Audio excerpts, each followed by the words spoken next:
Bueno, ¿cómo están?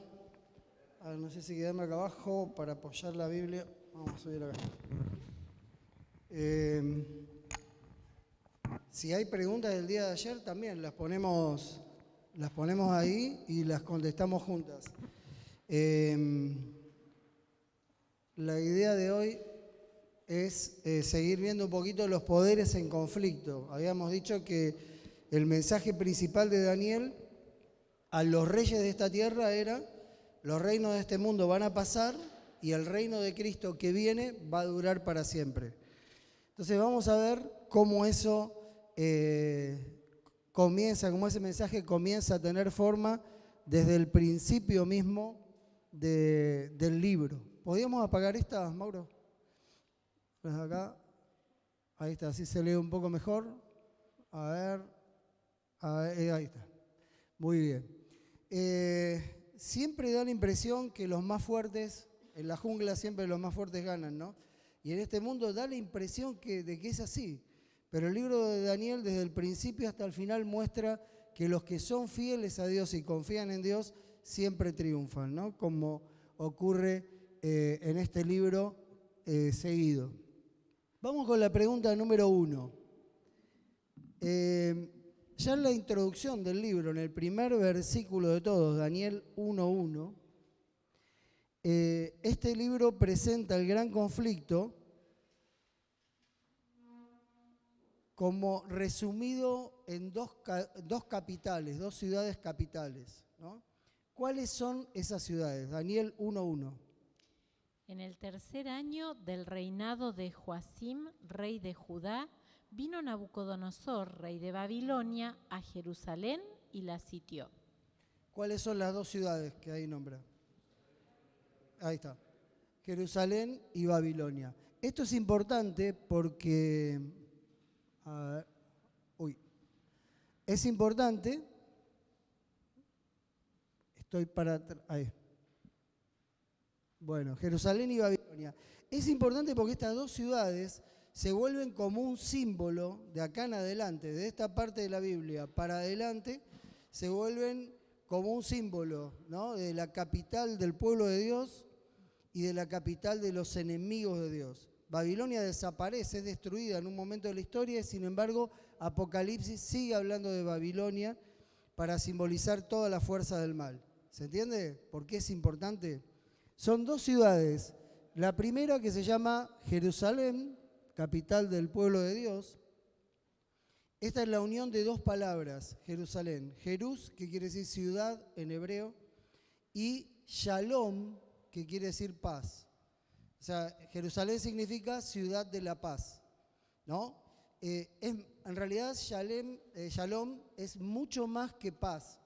Es el estado de bienestar más alto que una persona puede alcanzar, ¿no? Por ejemplo, cuando se habla de la nueva Jerusalén, está hablando de la nueva ciudad donde van a vivir los escogidos de Dios con el más alto grado de bienestar que uno puede imaginar. O sea, imagínate qué necesitarías vos para sentirte muy bien hoy. Alguno puede pensar: yo necesito que me saquen esta enfermedad que tengo, el dolor de tal lado del cuerpo, o los problemas que tengo que me angustian mentalmente. Bueno, eso es Shalom.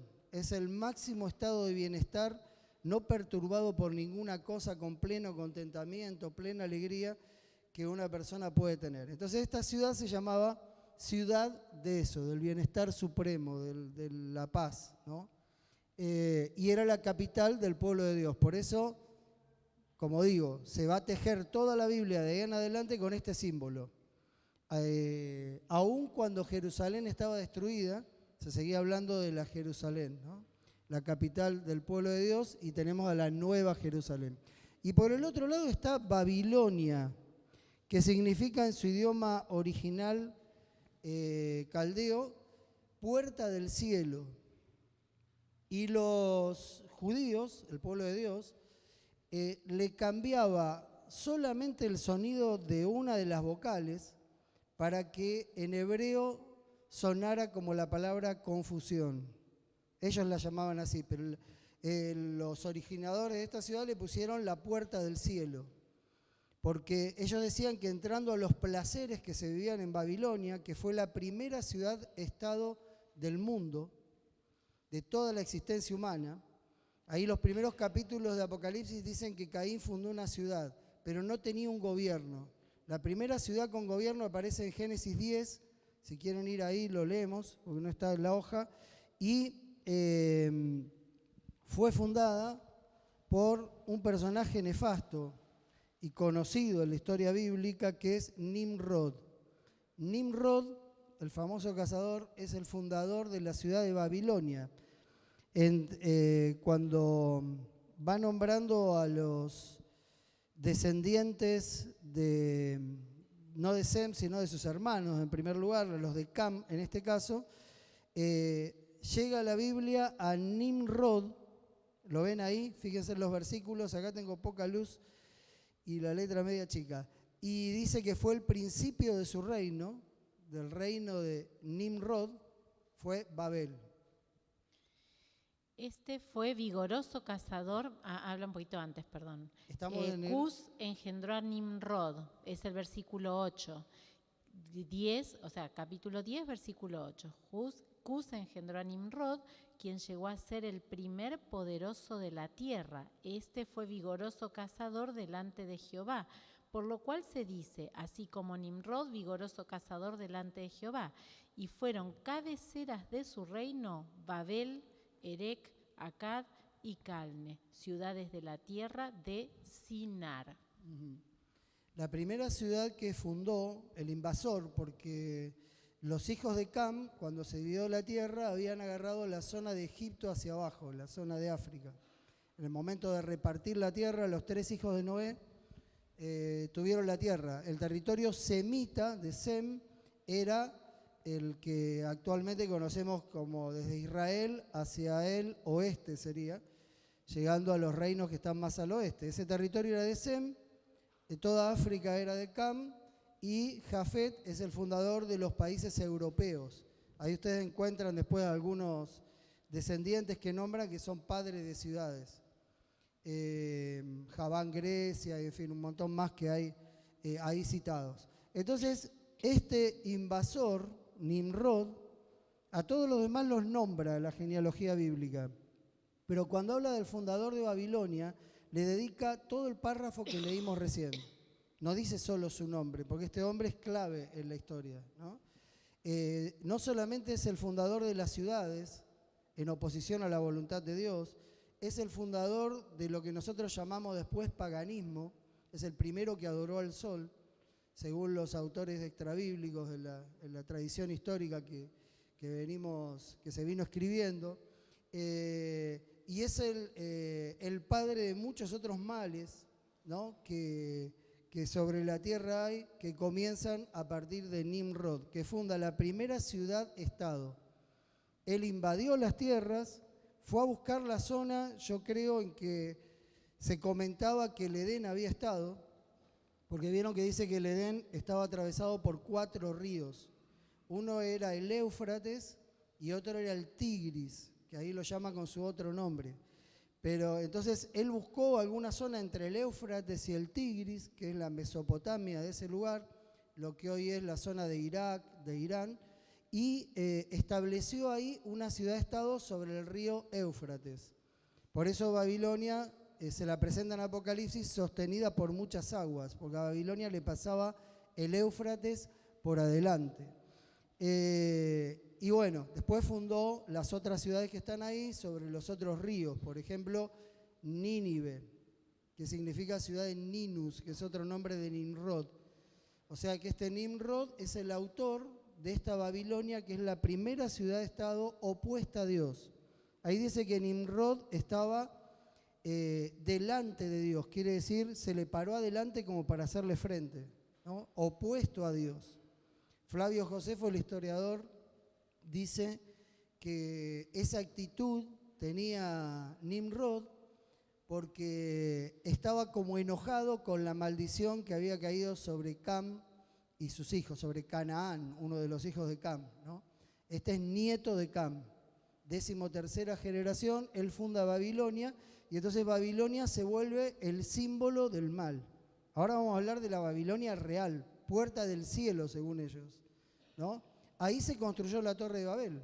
Nimrod, Génesis capítulo 11, es el que dirige la Torre de Babel, porque era el rey de Babel.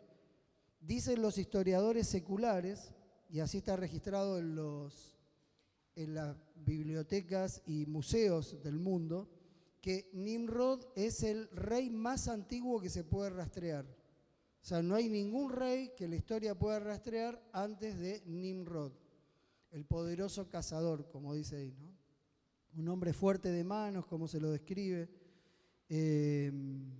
Una vez me tocó, predicando en el exterior, ir al Museo del Louvre y ahí ver varias de las cosas que Napoleón trajo de aquellos lugares, cuando invadió todos esos lugares, y se los llevó al Museo del Louvre. Entonces hay toda una parte que se llama Nimrod, donde uno puede ver todas las cosas del famoso cazador de la Biblia, ¿no? Este es el fundador de la ciudad que parecía la puerta del cielo, pero era una confusión o un engaño. ¿Y a Satanás cómo se lo llama simbólicamente? El rey o el príncipe de Babilonia, ¿no? Entre Isaías 14 y Ezequiel 28 lo llaman el rey de Babilonia o príncipe de Babilonia y el rey de Tiro. Dos ciudades muy nefastas, pero Babilonia siempre resalta. Satanás, repito, es llamado el rey de Babilonia o el príncipe que domina en Babilonia.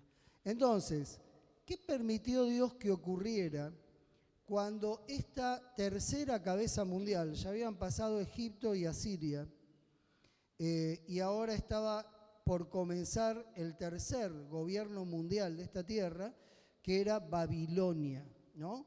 Babilonia había venido creciendo bastante bajo el padre de Nabucodonosor y ahora le habían dado el golpe mortal, junto con Medo-Persia, le habían dado el golpe los medos y los babilonios a la última ciudad de los asirios que quedaba en pie, y ahora los asirios habían desaparecido y entra en la historia Babilonia, que ya había sido relevante en el pasado con Nimrod. Eso es la Babilonia más antigua. Ahora la nueva Babilonia viene y pone sitio a la ciudad de Jerusalén.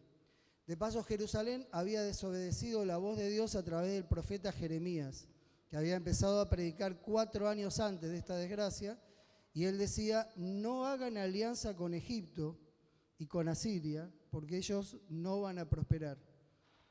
O sea, dejen que Dios guíe las cosas y trabajen en las circunstancias que Dios los puso para mantener la ciudad de pie. Ellos no hicieron caso, se unieron a Egipto, trataron de resistir a Babilonia, pensaron que Babilonia no iba a perseverar, sino que Egipto, que había sido fuerte mucho tiempo, iba a preponderar.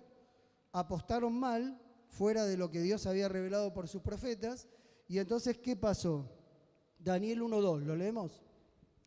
El Señor entregó en sus manos a Joacim, rey de Judá, y parte de los utensilios de la casa de Dios. Los trajo a la tierra de Sinar, a la casa de su Dios, y colocó los utensilios en la casa del tesoro de su Dios. Ahí está. Dios, ¿qué permitió que ocurriera? El pueblo fue, ¿en qué condición a Babilonia? Fueron esclavos, ¿no? Como esclavos a Babilonia. La primera deportación, ¿se acuerdan en qué año era? Que habíamos dicho, a ver si lo tenemos ahí. Ahí está. 605 a.C., primera deportación, y ahí se llevan solo a los jóvenes del linaje real, entre los cuales estaba Daniel y sus 3 amigos, eran parte de ese grupo que seguramente era mucho más grande, y bueno, caen en esto. La pregunta es: ¿por qué Dios lo permitió? ¿Por qué Dios permitió que ellos fuesen cautivos? Unos años más tarde, en el 586 a.C., se destruye la ciudad de Jerusalén, se destruye totalmente, se destruye el templo. Eso era lo más grave de todo, ¿no? Que mantenía el conocimiento de Dios y la enseñanza del plan de salvación delante de la gente. ¿Por qué Dios permitió esto? 2 motivos, ¿no? Primero, permitirle al pueblo reflexionar sobre las consecuencias de su rebelión. A veces Dios permite que algunas cosas ocurran en nuestra vida para que reflexionemos. A veces ni así reflexionamos, ¿no? Pero a veces Dios permite de esta manera la reflexión. El pueblo estaba alejado de Dios. Hacía poco tiempo que habían vivido un reavivamiento en la persona del rey Josías, justo antes de estos días. Entonces, ese reavivamiento en los días de Josías había sido muy bueno, muy bueno. Pero los reyes que vinieron después, sus hijos, no siguieron la misma línea. Por eso Daniel y sus compañeros eran tan firmes, porque ellos eran los hijos de aquellos que habían llevado adelante la reforma de Josías, el rey Josías. Ellos ya habían crecido, eran adolescentes grandes, un poco más jóvenes, y sus nombres muestran claramente que ellos eran los hijos de los líderes del pueblo, porque sus padres eran del linaje real también, que habían llevado adelante la reforma. Por ejemplo, Daniel, Dios es mi juez, en el sentido de Dios es mi héroe. Juez como los jueces, vieron que Sansón es un juez, eran héroes a lo que llamamos, hoy decimos jueces y nos imaginamos la figura de un legislador, y no era, ¿no? Un héroe, Dios es mi héroe, para que él lo tuviera siempre en su cabeza. El nombre era muy importante en Israel, porque determinaba identidad. Entonces, una de las causas que ellos pudieran reflexionar, uno dice, bueno, y las ligaron todos, porque pobre, estos eran buenos. Sí, es que es así, es como el anatema de Acán en el pueblo, ¿no? Uno trae anatema sobre todo el pueblo. Entonces todo el pueblo vive las consecuencias, en este caso de los líderes que decidieron rebelarse contra Dios y confiar en el brazo humano. Primero eso. Segundo, llevar el conocimiento de Dios a Babilonia. ¿Quién iba a predicar en Babilonia si ningún israelita iba a Babilonia o vivía en Babilonia? ¿Cómo iba a llegar el conocimiento de Dios hasta el rey Nabucodonosor? Es increíble pensar, cuando uno lee el principio de la historia, que nosotros en el reino de Dios vamos a poder conversar con Nabucodonosor, que se convirtió en el rey de Babilonia. Es algo que no entraba en ninguna cabeza, ¿no? Pero bueno, a fuerza de procesos, porque no fue así nomás, el rey finalmente reconoció a Jehová, ¿no? Entonces, en segundo lugar, llevar el conocimiento de Dios a Babilonia. Y los que llevaron el conocimiento fueron los fieles. En este caso, el pequeño remanente de 4 jóvenes, de cientos que deben haber ido al lugar, ¿no?, del linaje real. Tercera pregunta, ¿cuál fue? Porque ahora empieza todo un desafío, que nosotros se lo enseñamos a los nenes o lo estudiamos de chiquitos como una historia de niños, pero esto no es una historia de niños, es una historia real que se vivió, ¿no? Que fue cruda, que fue agónica, que fue paso a paso, ¿no? Que fue una lucha cuerpo a cuerpo con el enemigo. Entonces, el primer desafío que estos 4 jóvenes fieles a Dios van a pasar está en los versículos 3 y 4 del capítulo 1. Y dijo el rey a Aspenaz, jefe de los eunucos, que trajera de los hijos de Israel, del linaje real de los príncipes, muchachos en quienes no hubiera tacha alguna, de buen parecer, instruidos en toda sabiduría, sabios en ciencia, de buen entendimiento e idóneos para estar en el palacio del rey, y que les enseñara las letras y la lengua de los caldeos. Muy bien, primer desafío. El rey ordenó, muerto su padre, él tuvo que volver, ¿se acuerdan que dijimos mientras estaba poniendo el sitio a Jerusalén? Le trajeron a todos los jóvenes y lo primero que dijo, les tienen que enseñar la cultura babilónica que los iba a hacer perder como consecuencia todos los principios de la religión hebrea, de las escrituras que ellos habían aprendido. El enemigo, de paso les digo, el rey de Babilonia simbólico, nunca cambió de estrategia. Nosotros estamos en Babilonia, estamos en medio de una cultura babilónica, ¿no? Y su intención siempre es que nosotros abandonemos los principios que aprendimos para vivir a la altura de la cultura babilónica, ¿no?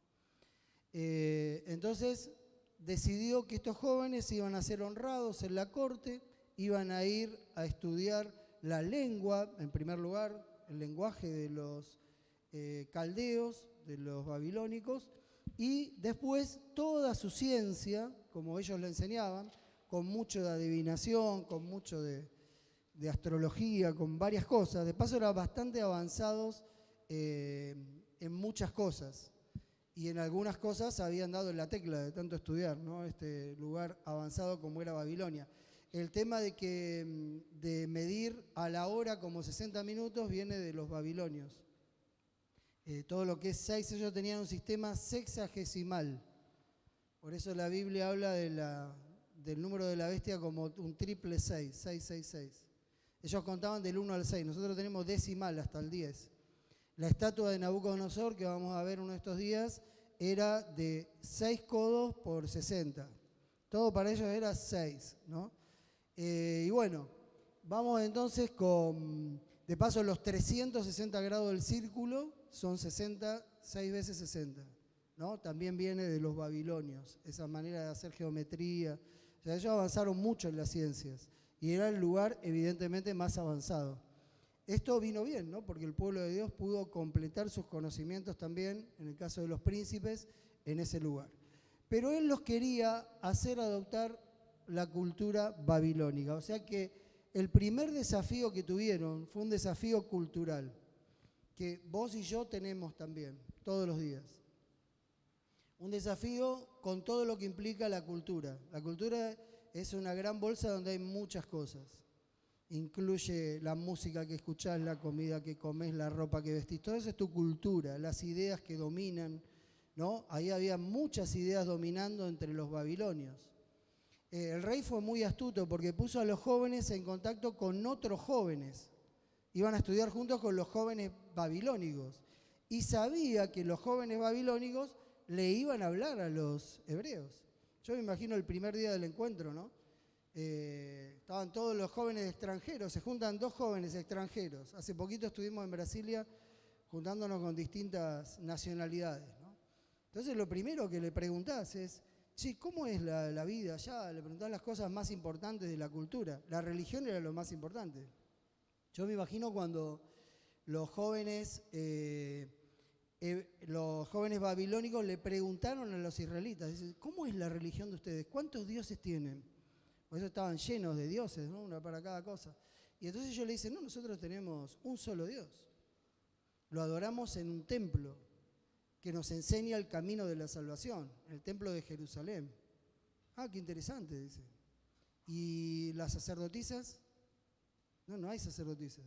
Nosotros tenemos el sumo sacerdote que representa al Mesías que va a venir y los sacerdotes que ofician. Y uno dice, pero ¿cómo no tienen sacerdotisas? Qué culto más aburrido, ¿no? Y me imagino que alguno lo habrá codeado a ese y le dice, espera, porque le quería explicar cómo era lo de Babilonia, que lo de ellos era mucho mejor, le iban a explicar, ¿no? Imagínense un culto babilónico con pequeñas salas de culto. Vos tenías que elegir, entrabas subterráneamente y tenías cientos de lugarcitos, cada uno con una orquesta y una sacerdotisa que bailaba al son de la música y excitaba a los hombres, porque al culto venían los hombres nada más. Que después deriva en otros bailes que llamaron, por ejemplo, el baile de los 7 velos. Se iban sacando velos, ¿no? Eso era para hacer reproducir al pueblo. Entonces, esas cosas, los jóvenes decían, ¿cómo un culto aburridísimo el de ustedes? Ellos iban al culto todos los días del sol, todos los domingos, y vivían esta escuela dominical, ¿no? Que tenían ellos. Entonces dice, esperá, dice, vamos a invitarlo. ¿Para qué le querés explicar? El domingo, si estamos acá en Babilonia, cada uno de nosotros agarra a uno de ellos y se lo lleva a donde va siempre, a su lugar de culto. Imagínense los israelitas, yo creo que ahí de esa manera habrán empezado a corromper a los príncipes, porque solamente estamos seguros que 4 no fueron el domingo a la iglesia, ¿no? Que son los que están en cuestión, que ellos sabían que no había ni que acercarse a la cultura babilónica, ¿no? Entonces ellos fueron firmes en sus principios, porque dice una autora que ellos tenían principios que eran como estacas, que estaban clavados por el Espíritu Santo en sus vidas y eran fieles a los principios, ¿no? eran muy fieles a los principios, eran resistentes como el hierro, porque ellos amaban realmente a Dios y habían tomado un compromiso con Dios a pesar de la corta edad que tenían. Entonces, pero imagínense el desafío cultural, rodeado por chicos que los llevaban a cultos de sexo sagrado. Incluso como príncipes podían participar de las escenas orgísticas después del culto. El pueblo no, el pueblo se iba a su casa a reproducirse, pero los príncipes tenían derecho. Entonces, toda esta corrupción atraía naturalmente a jóvenes, como perdemos algunos hoy, atraídos por la cultura babilónica, ¿no? Les cambian la cabeza, les cambian los pensamientos, en la escuela, en distintos lugares, sus amistades, y los van haciendo caer de los valores. Entonces, esa terrible tentación magnética tuvieron que pasar el remanente de Dios, los 4 que formaban el remanente de Dios. Un desafío cultural. Ya no estaban los grandes para aconsejarlos, ya no estaban sus padres, líderes de la reforma de Josías, ya no estaba Josías que había muerto, no había nadie en ese lugar. Estaban solamente ellos con Dios. Y empezó el desafío cultural. El rey quería que adopten la cultura babilónica, de a poquito. Esa es la estrategia del enemigo. No de repente, de a poquito, sin que te des cuenta, ¿no? Cuando hacías antes, no sé si todavía estará, hacías antes la solicitud para la visa en Estados Unidos, la embajada tenía un lema, todo Estados Unidos, que decía catch the spirit. O sea, vos vas a venir acá, captá el espíritu que tenemos. Porque vos tenés que entrar con este espíritu, ¿no?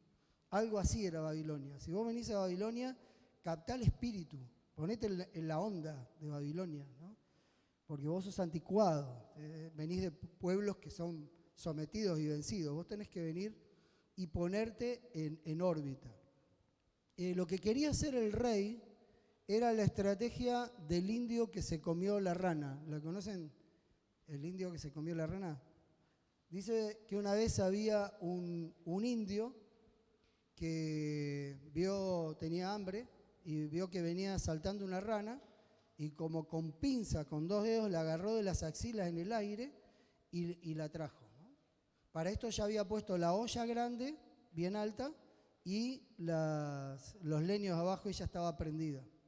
Y entonces la tiró a la rana, que la rana pataleaba, ¿no? Se le latía el corazón a 1000 por hora, se le salía por la boca. La tiró ahí adentro y la rana intentó salir y no podía.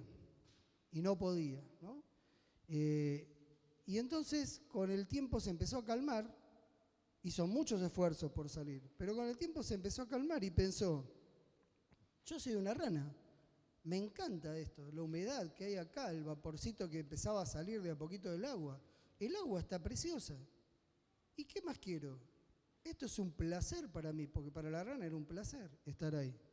Nunca había estado en aguas tan lindas, tan templadas, ¿no? Y empezó la rana a nadar, empezó a hacer largos de lado a lado. Después se puso haciendo la plancha y tiraba un chorro de agua para arriba por la boca. Estaba en la gloria en Babilonia, en la olla, ¿no? Pero empezó a subir el calor en Babilonia, la mareó a la rana no pudo reaccionar y en pocos minutos estaba en el estómago del indio. El enemigo calienta así esa olla. Vos no te das cuenta al principio, dale, te invito una vez, vení mirás, ¿no? ¿Qué te va a hacer una vez? Si vos estás esclavo, los chicos tenían 1000 justificativos. Nosotros no podemos oponernos a todo esto. Nosotros estamos acá. Si Dios permitió que estuviéramos acá, bueno, si Él quería que seamos fieles, que nos hubiera defendido antes. Ahora estamos acá, ¿no? Siempre hay una excusa delante de Dios. Pero con todos sus encantos y con todo lo que marea la cabeza, Babilonia se tragó a la mayoría de los jóvenes hebreos. A ver, ahí vamos, ahí. Esa es la puerta de Babilonia. Babilonia, de paso, era tan corrupta porque ese culto sexual había sido fundado por Nimrod y por su esposa Semiramis. Esa no aparece en la Biblia con ese nombre, aparece como Astarte, cuando la adoraban como diosa después. Pero Semiramis, según la tradición histórica, es la esposa y madre de Nimrod. Me exime de todo comentario, ¿no? Ya vemos qué tipo de mujer era. En ninguno de los grabados arqueológicos aparece con ropa. Yo creo que nadie la conocía con ropa, porque no pudieron tallarla de ninguna otra manera a la reina Semiramis. Y esa es la puerta del cielo, teóricamente, ¿no? La puerta que ellos le decían la puerta del cielo, las puertas de Babilonia, para entrar a los placeres de este mundo, que son el cebo del enemigo para pescarnos a nosotros.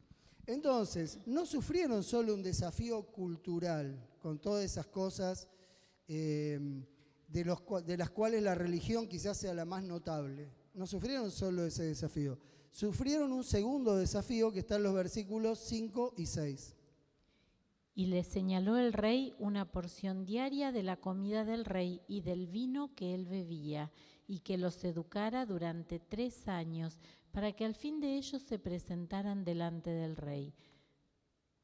Este es y un el desafío. 6 también, perdón, falta uno. Entre ellos estaban Daniel, Ananías, Misael, Azarías, de los hijos de Judá. Acá está el problema que tenían los alimentos. Aparte de tomar vino fermentado, no aconsejado en Israel, ¿no? Los alimentos eran perjudiciales para el cuerpo. El cuerpo es templo del espíritu. Ahí hay un principio que está en juego. Entonces, ellos no debían haber transigido los principios, pero la mayoría lo hizo. Para colmo, un agravante más, esos alimentos eran consagrados a los ídolos. Entonces, había un doble problema. Esto es un desafío físico. Resalto el versículo que leíamos recién, ¿no? El rey le señaló la ración para cada día. De la mesa de él, de lo mejor, seguro que estaba rico, porque nosotros nos guiamos a veces por si nos da sensación de placer lo que comemos o no, para elegir lo bueno y lo malo. Y el problema es que como tenemos degenerado el gusto, a veces nos da placer algo que nos hace mal, ¿no?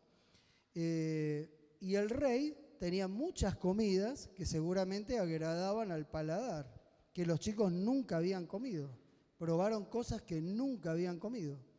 Y entonces el rey lo hizo en este caso, además de asimilarlos a la cultura, lo hizo pensando que tuviesen buena salud, porque él los iba a evaluar en pruebas intelectuales y pruebas de desarrollo físico también, porque tenían que ser líderes en su reino, ¿no? Entonces este desafío físico avanzó y ellos tuvieron que tomar una decisión. ¿Cuál fue la actitud de Daniel y de los amigos frente a esta dieta? Lo propuso Daniel. ¿Qué dijo? Daniel propuso en su corazón no contaminarse con la porción de la comida del rey ni con el vino que él bebía. Pidió, por tanto, al jefe de los eunucos que no se le obligara a contaminarse. Perfecto. Se mantuvieron firmes. Ante todo, contra todo riesgo, entonces ellos se mantuvieron firmes a los principios. Esa fue la actitud. Excelente la actitud, pero de ellos 4, nada más. Los demás dijeron, bueno, estamos acá, yo soy esclavo, no puedo elegir lo que como. Pero ellos pensaron, sí, podemos pedir. Y si no nos dan eso, ustedes ya saben lo que hubieran hecho, porque estuvieron dispuestos a morir en el horno de fuego antes que adorar a la estatua. Entonces, también iban a estar dispuestos en este caso.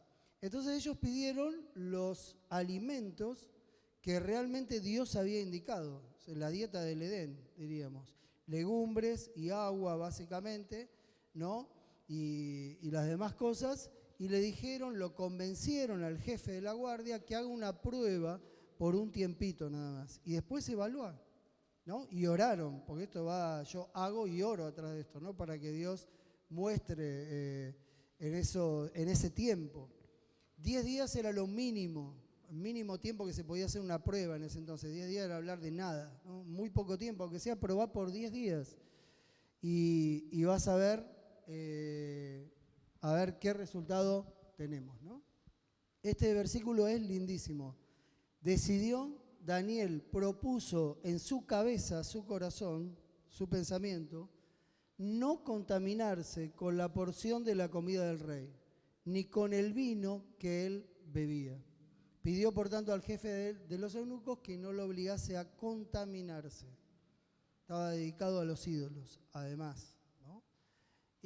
Fue así que decidieron seguir con el estilo de vida que habían adoptado en la reforma de Josías, que seguramente tenía como base los 8 remedios naturales, porque son los remedios que Dios puso para evitar enfermedades y para sanarnos de las enfermedades, ¿no?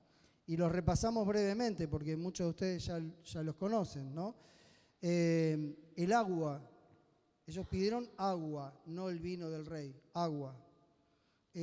Agua, 8 vasos por día, mínimo, me imagino que lo tenían claro, cuánto necesitaba el cuerpo para desarrollarse bien. Descanso, 8 horas, por lo menos, ¿no? Comenzando desde cuando cae el sol o antes de las 10 de la noche, porque no es lo mismo dormir 8 horas acostándote de las 3 de la mañana y levantarte a las 11, eso no es reparador ni bueno, no es lo mismo que acostarte antes de las 10 o alrededor de las 10 y levantarte más temprano, ¿no? Descanso, ellos tenían regla de descanso. Ejercicio físico, caminar por lo menos 14 cuadras por día, hoy sería, ¿no? O andar en bicicleta 20 minutos, si andás en bicicleta, sería lo mínimo para mantener una buena salud. Lo de ellos no fue casualidad, no fue que ellos los evaluaron y bueno, de casualidad estaban mejor que todos los demás. Ellos venían llevando esta dieta y continuaron, ¿no? Y fueron fieles y se notó la diferencia.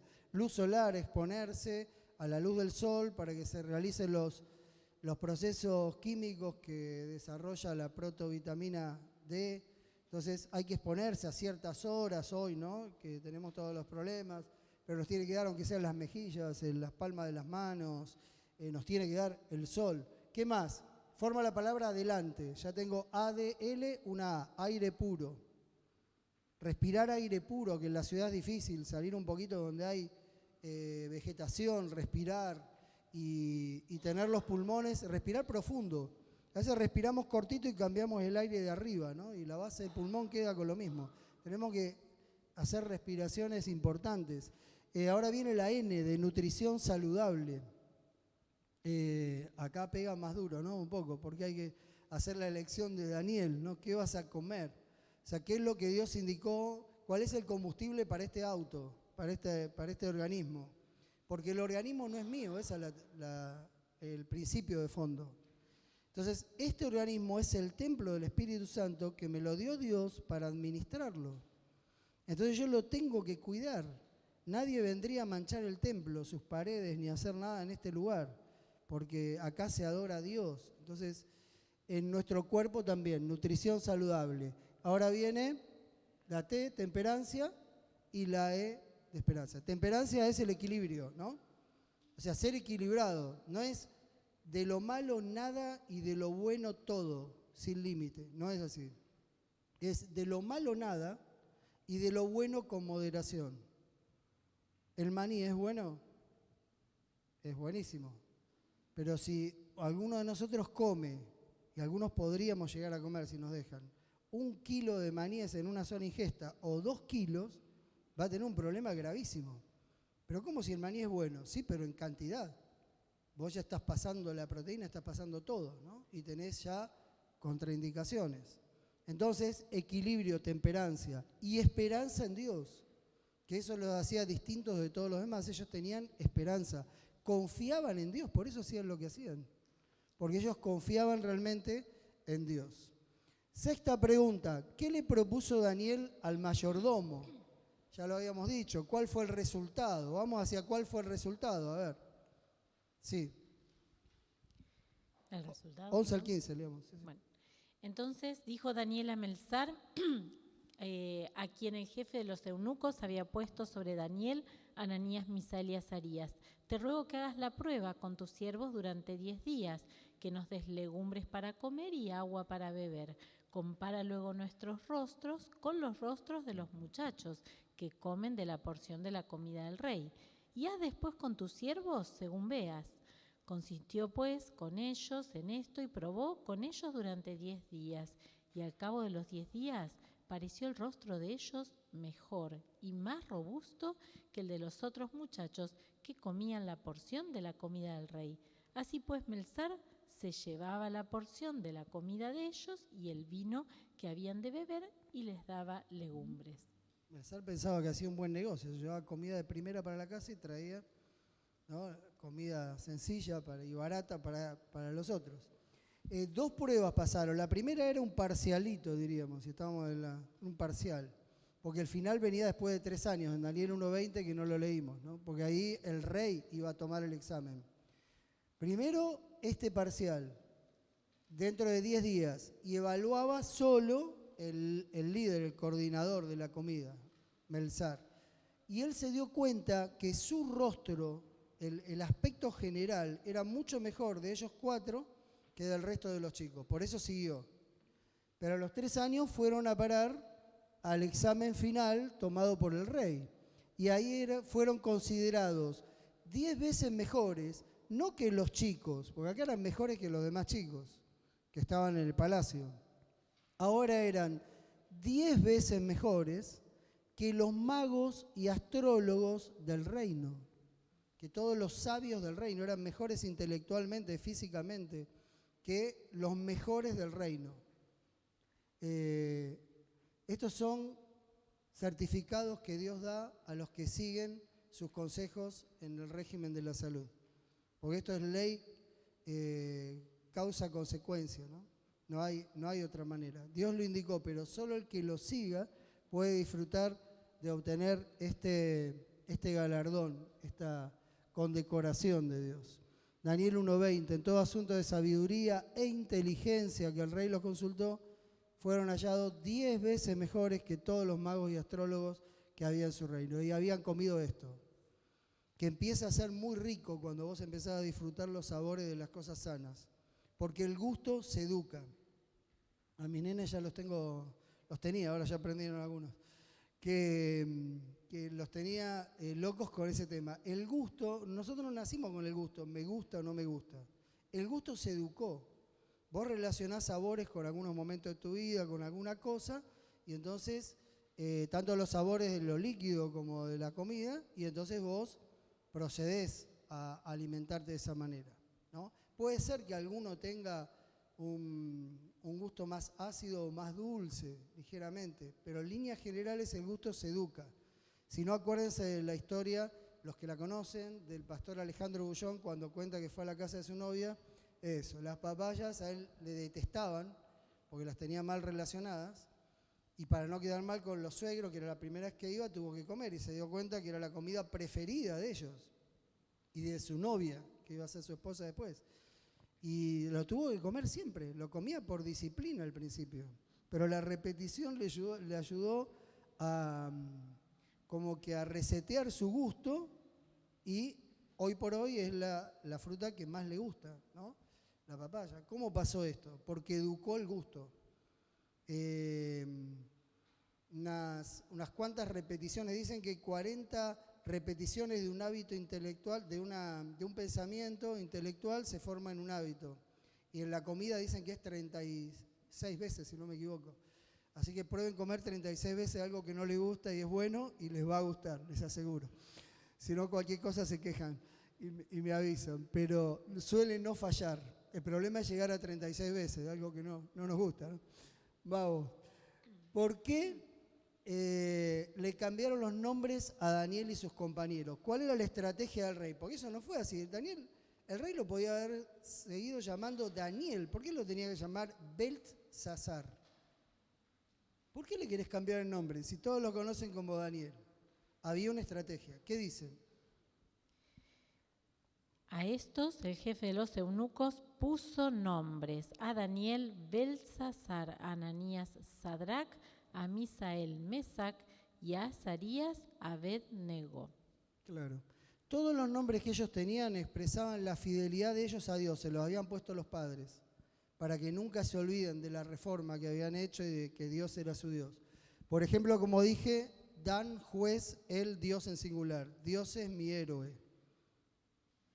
Pero a ellos les cambiaron los nombres, porque el nombre tiene que ver con la identidad. Y como los nombres de ellos tenían un contenido religioso, este termina siendo un desafío religioso para ellos, porque te van a cambiar la identidad. Uno dice a veces, ¿no?, cuando alguno de los hijos se aparta, ¿cómo puede ser si yo de chiquito le enseñé todas las cosas? Pero en algún momento él decide y elige, y el enemigo le cambia la identidad, le cambia el nombre, ¿no?, su carácter. El nombre es símbolo de carácter en la Biblia y es un problema. El nombre siempre apuntaba al carácter, por eso tiene que ver con la identidad, ¿no? Era como un sello puesto en la persona. Lo que vos querías que tu hijo sea, vos se lo ponías de nombre. Por ejemplo, Zaqueo. Ahí bueno, la mamá no le erró Zaqueo, ¿no? Porque Zaqueo quiere decir justo, y él no era justo. Volvió a ser justo cuando se encontró con Cristo, ¿no? Pero los padres querían que él sea una persona justa. Le pusieron Zaqueo. Y así cualquier otro nombre, ¿no? Regalo de Dios. Entonces, vos sabías que vos eras un regalo de Dios. Dios es mi héroe, Daniel. Todos los nombres de los amigos de Daniel, ahora los vamos a poner en pantalla. Todos tenían que ver con una identidad. A vos cuando te dicen el nombre, se produce algo distinto. Cuando dice, che, vení vos, no, vení Marcelo, ahí se llama otra cosa. O sea, yo me siento mejor, ¿no? Porque uno dice, bueno, tenemos un lazo, mi identidad, todo lo que implica es mi nombre, ¿no? Hay distintas variantes, ustedes en la hoja van a encontrar capaz algo un poquitito variado, pero son distintas traducciones que pueden tener los nombres, porque algunos de los nombres babilonios todavía no se le llegó a dar la traducción exacta, no se sabe exactamente, pero aproximadamente es esto. Al que se llamaba Dios es mi juez, mi héroe, le pusieron Bel, Dios principal, uno de los dioses principales en Babilonia, protege su vida. Ya no es Dios el que es tu héroe y te protege como los jueces en Israel, ahora es Bel el que protege tu vida. Cada vez que lo llamaban hacían sonar esta frase. Sadrach, el Señor es misericordioso, ahora es llamado mandato de Aku, otra divinidad. Misael, mi quiere decir quién es, y él Dios en singular. ¿Quién es como Dios? ¿Quién hay como Dios sobre la tierra? Se llamaba Misael, ¿no? Ahora le ponen ¿quién como Aku? Mesac. Misael por Mesac. Y Azarías, el Señor es mi ayudador, por Abed-nego, siervo de Nebo, o Nabú, que es lo mismo, ¿no? Toda la familia del rey, este no era el dios principal, pero se volvió un dios muy importante porque todos tomaban nombre de Nabú, eran adoradores de Nabú. El padre de Nabucodonosor, Nabopolassar, Nabucodonosor, Nabonido, los descendientes, todos tomaban el nombre y se ve que este le cayó en gracia al rey o a los siervos del rey porque le pusieron los nombres que venían de la realeza, ¿no? Abed-nego, siervo de Nebo. Hay diferencia, ¿no? Y le borraban el sonido constante que les recordaba que ellos eran siervos de Dios. ¿Cómo les concedió Dios finalmente la victoria a los 4 fieles que pusieron los principios de las Escrituras arriba de todo en sus vidas? Daniel 1, 17, 19 y 20. A estos 4 muchachos Dios les dio conocimiento e inteligencia en todas las letras y ciencias. Y Daniel tuvo entendimiento en toda visión y sueños. El rey habló con ellos y no se hallaron entre todos ellos otros como Daniel, Ananías, Misael y Azarías. Así pues, permanecieron al servicio del rey. En todo asunto de sabiduría e inteligencia que el rey los consultó, los halló 10 veces mejores que todos los magos y astrólogos que había en todo su reino. Dios hizo visible que la formación de ellos era superior. Lo hizo visible, totalmente visible. Lo vieron todos. Y a Daniel le dio algo extra. Le dio el don profético, porque así lo preparó para recibir el don profético. Él tenía entendimiento en toda visión y sueño. Los 4 eran fieles, pero este tenía algo extra, tenía el don profético en él, ¿no? Así fue preparado para ejercer ese don. Así vamos nosotros también, como pueblo de Dios, a obtener la victoria. Ojo que el engaño va a ser grande. La cultura babilónica nos está avasallando por todos lados, por el lado de los jóvenes, por el lado de los grandes, se mete entre nosotros, ¿no? Y nosotros tenemos que resistir y vamos a obtener la victoria definitiva. Por último, como recompensa por su fidelidad, Dios le dio a Daniel entonces acceso al conocimiento divino. Acá hay un principio, ¿no? Cuando vos seguís las leyes de la salud física, mental y espiritual, tu comprensión bíblica es superior. No todos tenemos la misma comprensión bíblica. Algunos están más avanzados y otros vienen un poco más atrás. A veces es por razón del momento que conociste a Cristo. Uno conoce de chiquito, otro conoce de más grande, ¿no? Pero tiene mucho que ver en la velocidad de tu crecimiento, las decisiones que vos tomaste, lo que dejaste entrar a tu cabeza y a tu estómago, ¿no? Tiene muchísimo que ver y está relacionado, ¿no? Entonces, los que decidan, como Daniel, darle más lugar a Dios, vamos a obtener acceso a una comprensión de las cosas espirituales mucho más clara y más aguda que los que no lo hagan. Entonces, la invitación del Señor hoy, ahí citaba Daniel 1:17, que no lo vamos a leer, después léanlo, pero la decisión que Dios nos pide hoy es la siguiente. Si me sirve de inspiración el ejemplo de Daniel y sus compañeros, entonces puedo decidir hoy buscar la firmeza de carácter que esos jóvenes mostraron, porque esos arriesgaron todo. Vos estás frente a un horno a punto de ser tirado ahí, y ahí un principio que antes no pusiste en tu vida te puede llevar a transigir. Pero cuando vos estás firme, como la brújula al polo, siempre hacia el mismo lugar, la prueba puede ser pasada victoriosamente. Firmeza de carácter. Y entonces esta puede ser nuestra decisión. Como representante de Dios, porque estaba en juego la dignidad de Dios. Si yo soy hijo de Dios, soy un sacerdote de Él, somos reyes y sacerdotes de Dios, ministros de Él. No importa si vos no sos pastor, sos ministro en el área que Dios te dio, con tu gente que te tiene como un referente espiritual. ¿Cómo lo estás representando? Como representante de Dios, voy a mantener los valores, los principios que Él me enseñó. Y no voy a permitir que se asimilen en mi vida despacito, como el indio con la rana, que me duerma así, los elementos de mi cultura que son contrarios a la enseñanza de la Biblia. Los elementos de mi cultura que no afectan o que son favorables a los principios bíblicos, vivámoslo tranquilamente, pero plantémonos en los que no lo son, que son bastantes, ¿no? Y que nos llevan todos los días a hacer elecciones. ¿Les gustaría tomar este compromiso delante de Dios? Les voy a proponer que cuando volvamos a nuestras casas, esa soledad de la oración de la noche, algunos los hacen en la cama, otros de rodillas al lado de la cama, donde la hagas, le des una respuesta a Dios, porque Él siempre necesita que vos le respondas algo, porque para eso trae un tema delante de tu mente, ¿no? Entonces, lo que Él espera hoy es que yo le responda a esto. ¿Quiero tener la firmeza de carácter de esos jóvenes?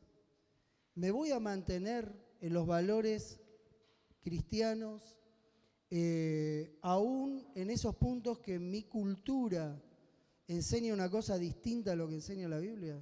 ¿Lo voy a hacer? La respuesta queda con ustedes. Hay que responder, porque no menosprecien a Dios. Dios necesita una respuesta de compromiso, porque la palabra, ayer lo dijimos, nunca, la palabra de Él nunca vuelve vacía. Vuelve con una respuesta, sí o no, o te ignoro, que es la peor respuesta quizás, ¿no? Así que bueno, dejo ese desafío, que Dios nos bendiga. Cerramos entonces el programa. Gerardo.